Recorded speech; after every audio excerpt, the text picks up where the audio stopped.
What's up, guys? Optional day today on SHUL for lagging muscle groups, bodybuilding day. Decided we're gonna do a little bit of back, a little bit of shoulder pressing, and then maybe some buys. So starting off with this machine, just changing it up. You go, I go, you stay, I stay. One song to sing.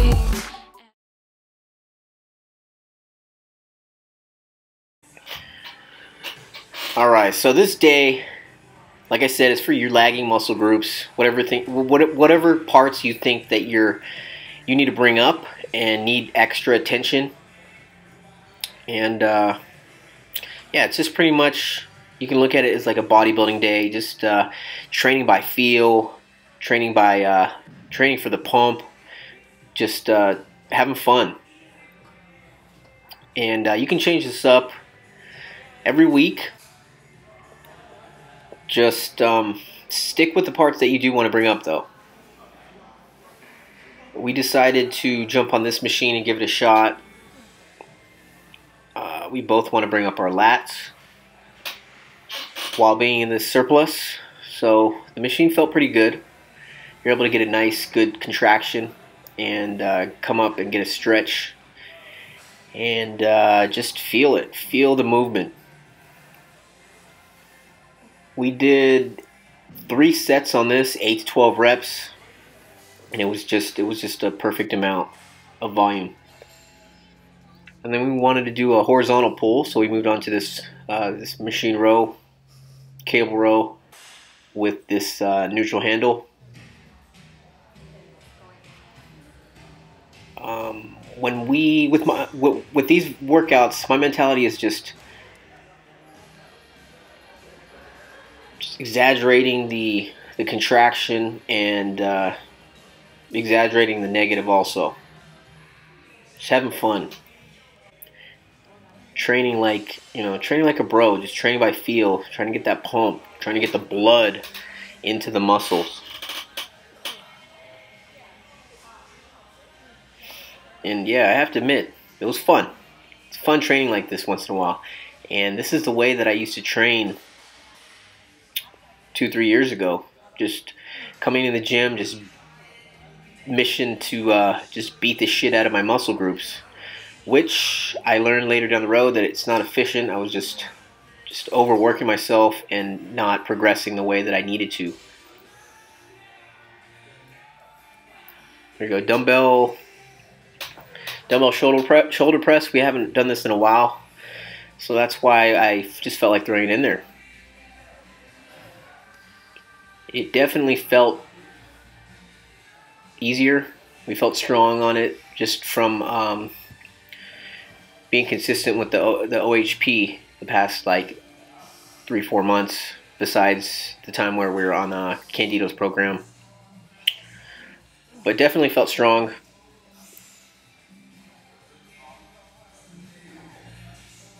I think I chose the 70-pound dumbbells, and I think I was hitting about 10 to 12 reps. We did 3 sets also.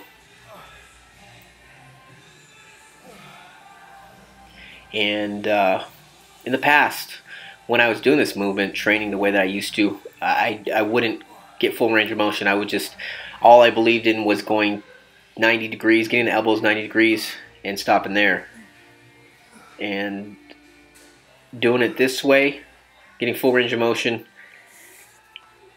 tucking the elbows in, I feel less pain in the shoulders, less pain in my elbows, and I just feel better stimulation in my actual delts. I decided to just keep it on shoulders and focus on some rear delts.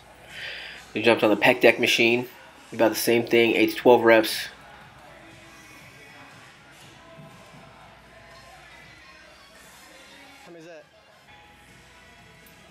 And yeah, I'm a big believer on direct work to the rear delts, because I don't believe that pressing movements get your delts enough. I think it stimulates more your anterior and your medial delt. and not enough of the posterior. So it's nice to do some direct work. And with the posterior delt head, you don't have to go too heavy. You just you want to progress, but there's no need to pile on the weight and not be able to control it like any other muscle group, I guess. But it's all about the stimulation. It's all about the form for the rear delts. You want to get that good squeeze, good quality squeeze and contraction, and then work your way up in weight. Alright, we decided to do some bicep curls, just some good old alternating dumbbell curl, focusing on the squeeze, keeping the wrist neutral, and a nice controlled negative.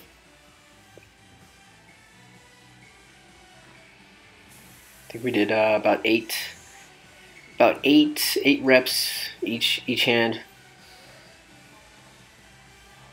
So a count of 16 to 18 total, something like that. There's that beaver face.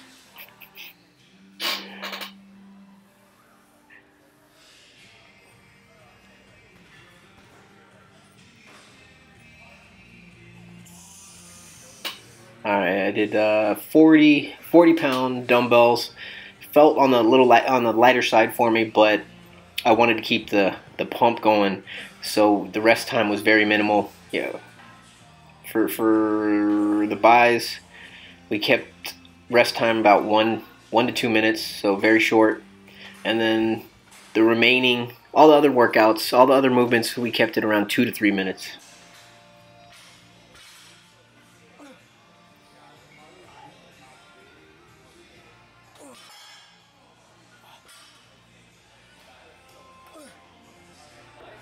Yeah, fun day. I think it took me back to when I used to train this way 7 days a week, or 5 to 6 days a week. But I couldn't train that way every day. Anyways, here's how I'm currently looking. I'm sitting around 165. Macros are at 410 carb, 65 fat, and 180 protein. No cardio still. I'm right around 3,000 calories. Tankster's right around I think 2,900. And this is right about our maintenance. But we both have like a nice non-counting YOLO day once a week, which puts us in a surplus for the week. So that's where our gains are coming from. But most likely these next couple weeks I'm going to bump up our macros, so we're at a consistent, like, good amount. TDE, based on our TDE, you know, our total daily energy expenditure, based on our activity. We're training about 5 days a week, as hard as we can.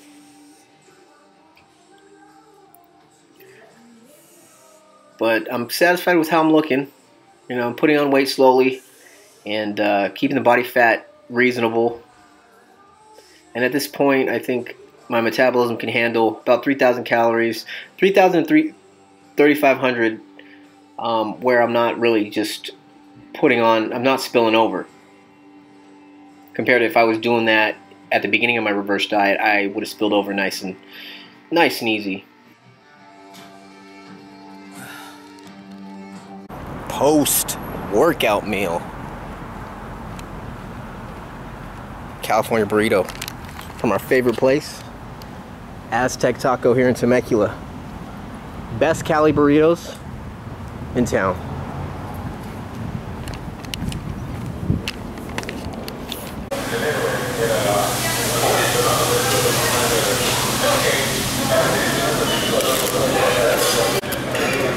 Coke Zero Lemon. Sprite Zero Strawberry. Sprite Zero is pretty damn good. And that's the machine that they have. You find it in like the newer restaurants, like burger places.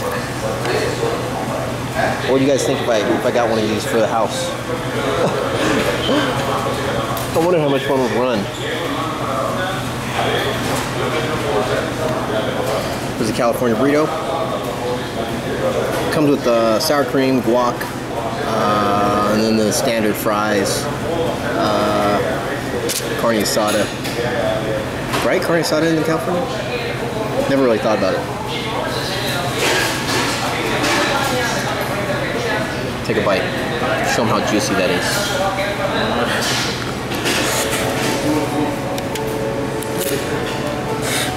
Whenever I eat out of these kind of places, guys, I like at least having 1 cup of diet soda to fill up my stomach a little bit. It's not that my macros are not at a good place, it's just I've always had a big ass appetite, a big ass stomach I can eat. Which is kind of a downfall when you're dieting, and even when you're trying to lean bulk, you know, it's tough for me to stop at like 1 burrito or 1 burger. I can probably inhale like 3 of these if I had no control. But you know, when you're bulking, you only, if you're dialed in and you're having enough calories and your maintenance and your surplus is calculated, you don't need excess calories when you're bulking. And if you do it that way, have excess calories and you're not tracking, then you're going to put on excess body fat that's not necessary to make gains.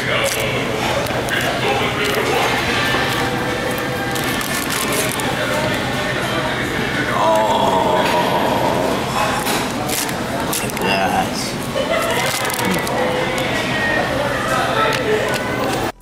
You go, I go, you stay, I stay. One song to sing.